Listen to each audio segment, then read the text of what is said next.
4 दिन से भागे भागे फिर रहे नारायण साकार हरि का बचना अब नामुमकिन है। एसटीएफ और यूपी पुलिस से बाबा बहुत ज्यादा दूर नहीं भाग सकता। यूपी पुलिस बाबा हरि के गुनाहों की फाइल तैयार कर रही है।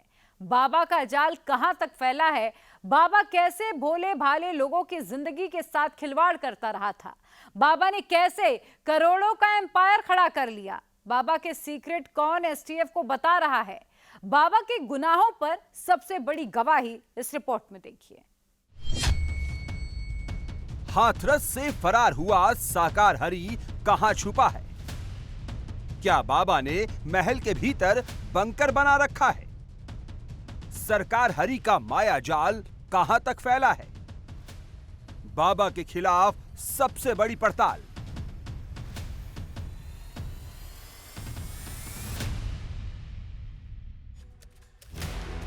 हाथरस में 4 घंटे का सत्संग 2.5 घंटे में निपटाकर बाबा साकार हरि फरार हुआ तो अब तक ना एसटीएफ को मिला और ना ही किसी कैमरे में दिखा। ढोंगी बाबा अपने काफिले समेत कहां गायब हो गया? यूपी, हरियाणा, राजस्थान, दिल्ली, उत्तराखंड में नारायण सरकार हरि के लाखों फॉलोअर्स हैं। पश्चिमी यूपी के 26 जिलों में बाबा साकार हरि उर्फ सूरजपाल जाटव का तगड़ा नेटवर्क है। कासगंज, एटा, मैनपुरी, इटावा, कन्नौज समेत कई जिलों में 12 से ज्यादा आश्रम हैं। इन आश्रमों का एक एक रहस्य बताएंगे, लेकिन पहले नारायण साकार हरि के खिलाफ भक्तों का आक्रोश देखिए। जो पहले पूछते थे अब कितनी नफरत से भरे हुए हैं। ये मूर्त जिसमें मानवता धर्म सत्य था है, आज भी रहेगा, इस तरह का लिखा हुआ था। लेकिन अब ये फोटो यहाँ कूड़े में पड़ी है। ये बाबा की स्थिति है, लोग पांव रख रहे हैं। लोगों को लग रहा था कि कोई शक्ति है, कोई अध्यात्म है, कीर्तन है, इसी उम्मीद में गए थे। लेकिन जब इस कॉलोनी की 5 महिलाओं में से 3 वापस नहीं लौटी तो सबका विश्वास डोल गया और अब बाबा की तस्वीर कूड़े में पड़ी। सूरजपाल जाटव ने खुद को भगवान बनाने के लिए सेवादारों के साथ मिलकर एक झूठा आभा मंडल बना रखा था।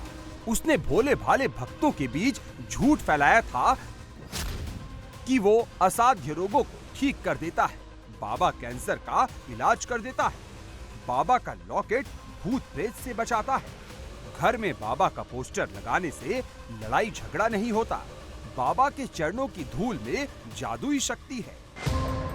2 जुलाई को हाथरस से इसी चरण रज यानी बाबा साकार हरि के चरणों की धूल लेने की होड़ में भगदड़ मची। 121 जाने गई। ईश्वरी शक्ति वाला तथाकथित बाबा सिर पर पैर रखकर भाग खड़ा हुआ। बाबा ने पलटकर भक्तों को देखा तक नहीं। अब वही भक्त बाबा की पोल खोल रहे हैं। पहला नंबर तो उस बाबा की गलती थी, फिर दूसरा नंबर कमेटी वालों की गलती थी। उसने कोई बैरियल, कोई मतलब डंडा लाठी कोई नहीं क्या कहते गाड़ी, तो पब्लिक चली है तो एक दूसरे पे खिसल के मतलब पाँव रपट के खत्म भई है। क्या लगा बाबा में कि वहाँ जाना चाहिए? बाबा में भैया मोह तो कछु ना लगो, पर मैं तो शौक साइन में मतलब मनोरंजन के काज मैंने चलो भाई बच्चों में हमू चले जा मेला, बस इतना लगाओ। बाबा है ना तो बाबा में कोई शक्ति नहीं है।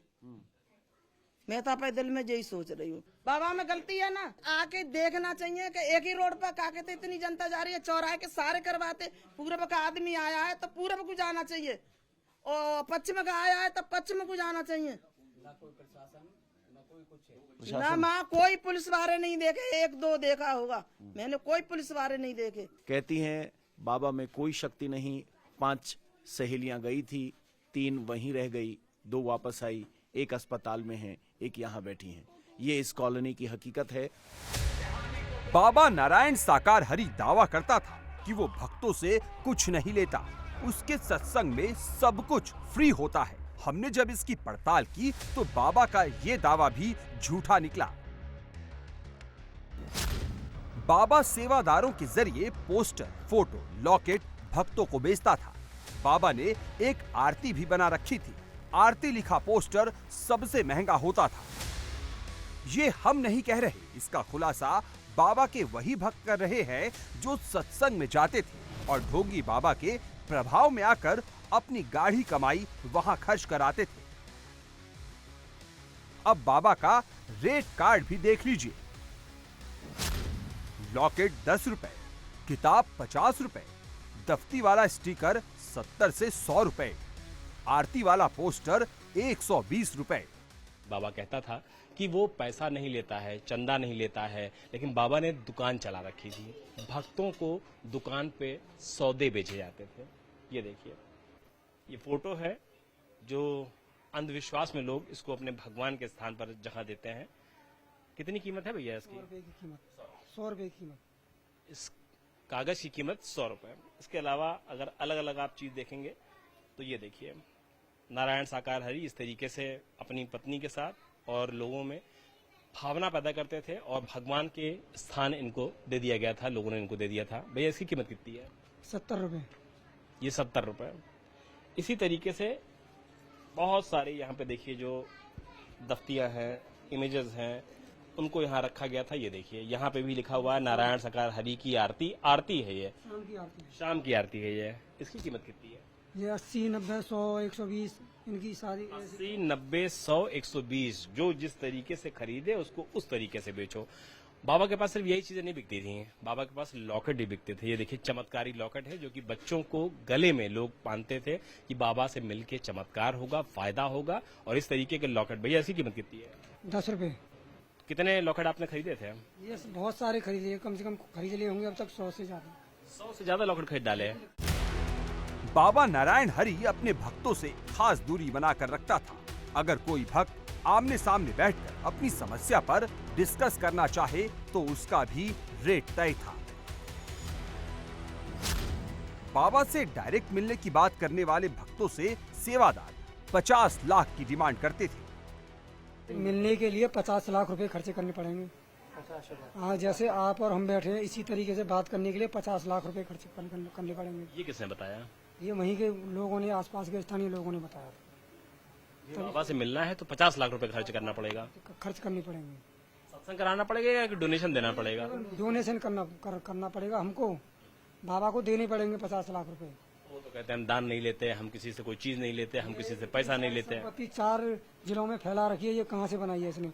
ये मामूली पुलिस कांस्टेबल था, यौन शोषण में पकड़ा गया था, जेल भी हुई थी। इतनी सारी संपत्ति कहाँ से आ गई इसके? जो महल बना रखे हैं इसने, बताइए।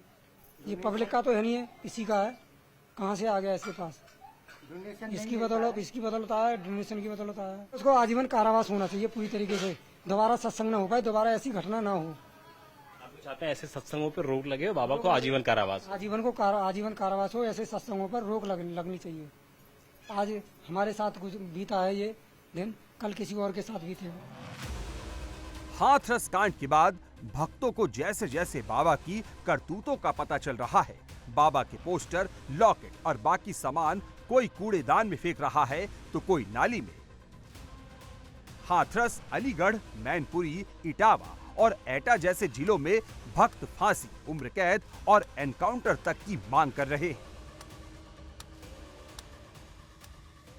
बाबा ज्यादा से ज्यादा 5 किलोमीटर 10 किलोमीटर एक्स्ट्रा चल सकता है, तो बाबा को खबर तो आई होगी। बाबा को पीछे आना चाहिए, सिस्टम देखना चाहिए कितना आदमी खत्म हुआ है, कितना कैसे।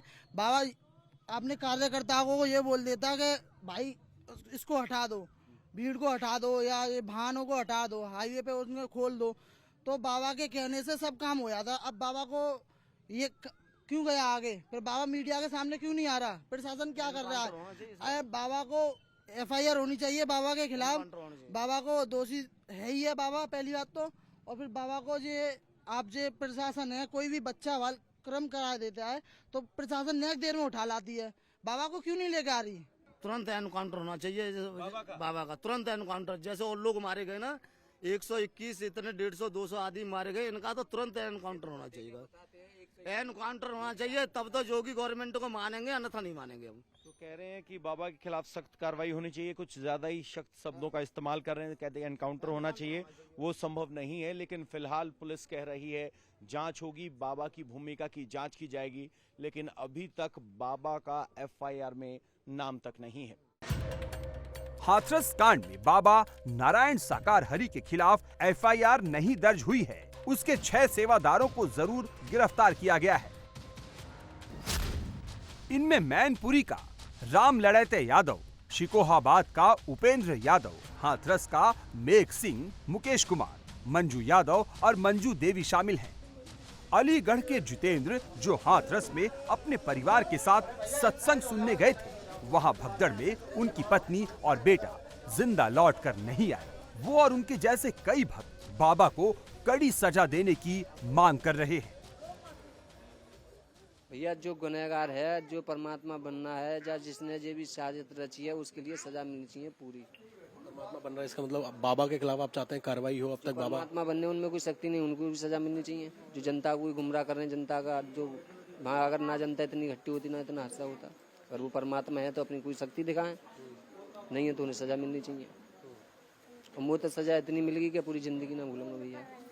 मैं तो सत्संग से इतना लिया, तुम समझ रहे हो कि मेरा बेटा और मेरी वाइफ चली गई तो मेरा कुछ बचा जीवन में। मेरी बेटी इनका ना भैया रहा ना मैया रहा, तो इनको कौन प्यार देगा? तो मैं तो इतना लिया कि पूरे जीवन भर नहीं भूलूंगा। जो भी गुनहगार निकलता है उसको फांसी की सजा दी जाए, चाहे वो बाबा हो, चाहे संचालन करता हो, या फिर वो जो है यहाँ के पुलिस प्रशासन की कमी हो। एसआईटी ने हाथरस कांड की जांच रिपोर्ट सरकार को सौंप दी है। सेवादारों की भूमिका को संदिग्ध माना गया है। रिपोर्ट में खुलासा हुआ है कि चरण रज लेने की घोषणा मंच से सेवादारों ने की। बाबा के निकलते ही चरण रज लेने के लिए लोग दौड़े और इतना बड़ा हादसा हो गया। ये भी कहा गया है कि बाबा के मंच से चरण रज लेने की घोषणा की गई, उसी वजह से भगदड़ मची और इतना बड़ा हादसा हो गया। बाबा की चरणों की धूल को बहुत अहम मानते हैं, जबकि वो बस वो कुछ नहीं होता, वो जहाँ कदम रखते हैं बस उसी धूल को अपने माथे पे लगाते हैं। पूरा मुंह, कोई मुंह कर लेता है, कोई जो भी है, जो भी मानते हैं, जैसी भी आस्था है उनकी, लेकिन चरणों की धूल के लिए बस यही मानते हैं कि अगर चरणों की धूल मिल जाती है तो हमारे सारे दुख दर्द दूर हो जाते हैं। तो बाबा ने खुद बोला था अपने मुंह से कि मेरे चरणों की धूल लीजिए और आपके परिवार में कोई दुखी परेशान हो उसको लगाइए।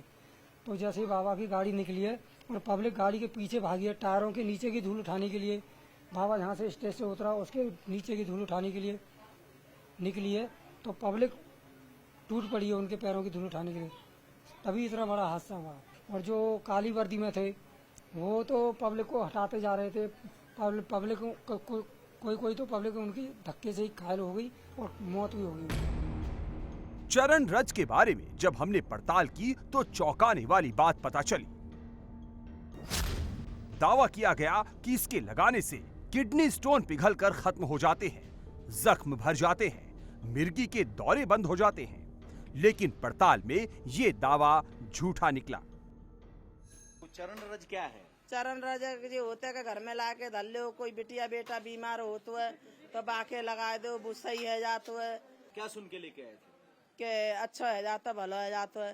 तो हमारे बेटा के पत्थरी थी तो मैंने ला जाके लगा के देखूं, तो लगा के लगाई तो वो छोरा बोला का लगाया दो, उसको न्यो करके मैं रह गई, रह गो के कोड़ रह गई न्यो करके और न्यो हाथ रह गई, बाने लगा ली तो क्या का लगा दो डोकरी, मैं कागुआ ना मान। तो फिर मैंने आगरा हॉस्पिटल में भर्ती, वो क्या कहते हैं, वो ऑपरेशन करवा। तो माँ बता रही है कि सेवादार कहते हैं कि अगर बाबा के चरणों की धूल आप ले जाओ, अगर कोई बीमार है उसको लगा दो तो बीमार ठीक हो जाता है। यही मूल वजह थी इस पूरी घटना की, क्योंकि जब बाबा निकले तो सब उनके चरण रज लेने के लिए या कहीं पैरों की धूल लेने के लिए आगे बढ़े और इसी वजह से ये हादसा हुआ। एसआईटी ने अपनी रिपोर्ट में कहा है कि हाथरस कांड में साजिश के एंगल को नकारा नहीं जा सकता। इसकी पड़ताल में पता चला, एक भक्त ने बताया कि सत्संग में कुछ लोग शराब के नशे में धुत थे। वो भक्तों को धक्का मार रहे थे, जिसकी वजह से कई भक्त जमीन पर गिर पड़े। अब सवाल उठता है कि शराब के नशे में धुत लोगों को किसने सत्संग में एंट्री दी। एंट्री देने, बिठाने और भीड़ को मैनेज करने का जब सारा जिम्मा सेवादारों ने संभाल रखा था, तो शराबी वहां कैसे घुसे? कुछ लोग दारू पीवे वाले, उन्होंने नहीं जे देखा है, वो चरणों की धूल के नहीं भाजे, वो तो निकल गए। उसके बाद में उनने ऐसा रेला मचाया है कि उनने नहीं न कोई बच्चा देखा है, न कोई बुढ़िया देखा, न कोई बड़ा देखा है। यूं करके धक्का मारे। अम्मा कह रही हैं कि जब कीर्तन करके ये निकले तो सड़क पे कुछ लोग शराब पिए हुए थे, धक्का मुक्की कर रहे थे और उसी धक्का मुक्की में अम्मा गिरी हैं। ये सबसे बड़ी बात अभी इंडिया टीवी पर पता चली, क्योंकि अभी तक ये बात स्पष्ट नहीं हुई थी। षड्यंत्र की बात पुलिस कह रही थी, लेकिन अब अम्मा कह रही हैं कि वहां 5 से 6 लोग ऐसे अम्मा ने देखे जिन्होंने शराब पी हुई थी, धक्का मुक्की कर रहे थे। अम्मा ने टोका तक। क्या कहा आपने? मैंने गाली भी कह दी, मैंने कम कहता हूँ तुम ऐसी जगह आए हो तो जो दारू पी के आए हो, इस चीज का कुछ महत्व भी जानते हो। धक्के मारते वही चले गए, कुचलते वही चले गए। तो अम्मा बहुत बड़ी बात बता रही कि वहां अम्मा ने 4 से 5 लोग ऐसे देखे जो सड़क पर धक्का मुक्की कर रहे थे, शराब पी हुई थी और अम्मा ने उनको लताड़ा भी। ये अभी तक की सबसे विस्फोटक बात चली है, जो इस बात को पुख्ता करती है कि क्या भगदड़ कराने में किसी का हाथ था। अम्मा कह रही है 5 से 6 लोग उन्होंने देखे जो शराब पिए हुए थे, धक्का मुक्की कर रहे थे। बाबा साकार हरि का माया जाल कई राज्यों में फैला हुआ है। बाबा के महल नुमा आश्रम कई एकड़ में फैले हुए हैं। मैनपुरी का आश्रम, जिसे बाबा नारायण साकार हरि व्हाइट हाउस कहता है, सफेद रंग से चमकते इस महल में ऐशो आराम की सारी सुविधाएं हैं। कई कमरों वाले इस आश्रम को लग्जरी रिजॉर्ट की तरह बनाया गया है। इसके सामने बहुत बड़ा ग्राउंड है, जिस पर बाबा लाखों भक्तों को बुलाकर सत्संग करता है। मैनपुरी आश्रम में ही बाबा के छुपे होने का शक है। एसटीएफ की टीम भी वहां जांच पड़ताल कर चुकी है। यहां भक्तों की भीड़ बढ़ रही है, लिहाजा सिक्योरिटी के लिए पुलिस फोर्स की तैनाती की गई है। कानपुर में भी साकार हरि का एक भव्य आश्रम है, जो अंदर से एक 5 स्टार होटल जैसा लगता है। बाबा के आश्रमों के चारों तरफ ऊंची बाउंड्री है। बाबा चमत्कारी शक्ति की बात करके लोगों को, खास तौर से महिला भक्तों को लुभाता है, लेकिन अब खुद बाबा की चमत्कारी शक्तियों का इम्तिहान है। आप लोग चाहते हैं कि बाबा के खिलाफ भी कार्रवाई हो इस पूरे उसमें? हाँ बिल्कुल चाहते हैं, होनी चाहिए, लेकिन पकड़े जाएं तो मानेंगे कि हाँ ये अंधविश्वास है, और नहीं पकड़े गए तो ये अंधविश्वास नहीं है। हाँ फिर तो हम उन्हें परमात्मा ही मानेंगे। अगर पकड़े गए या उनके जो आश्रम है उस पर सुना बिल्डोर चल रही है, वो चलेगी तो हम मान जाएंगे कि अंधविश्वास है, लेकिन नहीं पकड़े गए तो कोई अंधविश्वास नहीं है। बाबा साकार हरि की बाबागिरी का खेल अब खत्म हो चुका है। बस इंतजार है उसके बंकर से बाहर आने का, जहां वो अंडरग्राउंड है।